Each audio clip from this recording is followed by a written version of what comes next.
From the Fox 29 studios, this is Good Day Philadelphia.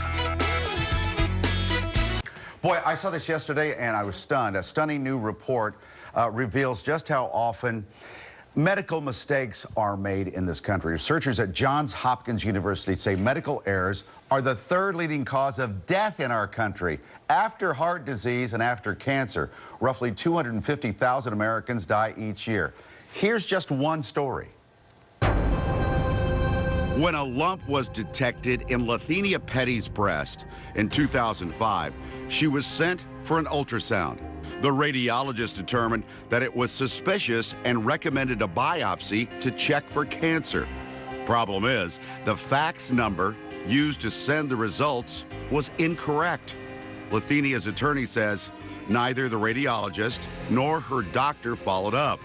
When the mother of 6 was finally diagnosed 13 months later, her cancer was too far advanced. Lathenia's deposition was recorded. My children have to deal with this. I don't know. They deserve to have their mom around. They didn't ask for this, so I'm trying to stay here as long as I can to care for them. Her family reached a financial, confidential settlement with all parties involved in 2010, months after Lathenia's death. She was only 30 years old. Unreal. A broken fax machine. We have two attorneys. Heather Hansen is here, Michael Barrett as well. Michael, let's start with you. You read this report. You say it's just the tip of the iceberg? Yeah, good morning. Unfortunately, it is. There have just been problems, systemic problems here. And sadly, regrettably, doctors are required to see more patients in a shorter period of time. Is that what the problem is? With different procedures now, medical procedures and different insurance plans and stuff like that, I've got to see as many patients as I can if I'm a doctor. Absolutely. And also, you see more patients and you're being paid and reimbursed less money for it. So. Okay. Heather, broken fax machine, that's one case. What else have you heard? Not necessarily bad doctors, it's just medical problems, medical mistakes, things like infections, things like leaving things behind. That's the worst type of example. Things like, you know, medication mistakes. That's actually the most common thing, medication mistakes. But what we have to remember when we talk about this is that the doctors and the hospitals and the nurses are just as sorry and just as upset as the victims of these things. So we've got to come together, and as Michael said, it's really an issue where doctors are asked to see more people in shorter amounts of time, and systemic problems where we're just not keeping up with the technology and making sure that we have everything set up appropriately. You know, Michael, you have your wife is a doctor, as I understand, true? And you have two brothers? My brother's a doctor, my son's in medical school, so I'm very, very sensitive to all of this. And it's not a personal thing, but it's a very, very serious problem. And it's not surprising. We are seeing such an increase in uptick in cases over the past several years. And unless there are changes, we're going to see even more cases. So, Heather, what do we do about it?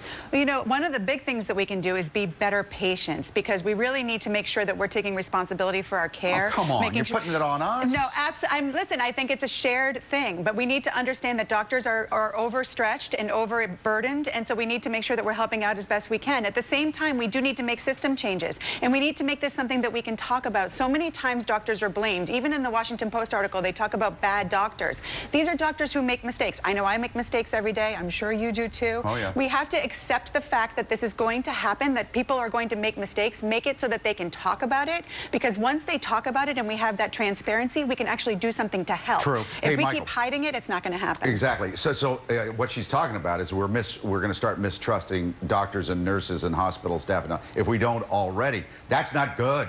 No. Well, I don't think it's so much patient non-compliance, Mike. I think the problem is that there are breakdowns in communication continuously in the hospitals, with administration, with doctors, with nurses, with other healthcare providers. The electronic medical records that we now are seeing more and more of should help. Everything should be documented, should be easy to input this information, and subsequent healthcare providers should be able to see it, read it, understand it, and then act promptly. Well, speaking of that, Heather, I'm not going to be able to read it and understand it. You've just told me that I have cancer or something. I'm not listening to anything you say the rest of the appointment. Such a huge problem, Mike, and I agree with Michael 100%. I'm not talking about patient noncompliance. I'm talking about communication as well. I think that the communication between doctor and patient has to continue, and doctors need to be able to sit down and talk to their patients over and over again, and supplementary staff like physician's assistants have to be able to help out with that, because the communication aspect of it is going to be incumbent upon everybody in the team, including the patients, to be up on this stuff and to be able to communicate with doctors, especially when things have gone wrong, so that we can talk about it, find out what happened, and be able to deal with it appropriately. We can't have doctors seeing all these patients, Michael. Well, we need more doctors. That's true. That's also a problem. We need more doctors. Well, they're afraid to get into the business because there's malpractice so much. Right. Well, I don't think it's that so much. I think it's the other things. But hopefully over the next 10, 20 years, we'll resolve all these issues, and we'll have a healthcare delivery system that we can all be proud of and that we can all benefit from. I thank God that I, am able to have a great doctor, but not everybody does. It's huge. I mean, most of them are in this country, but they're burdened with paperwork and everything else. Michael, thank you. Heather, thank you. Thank you, Mike.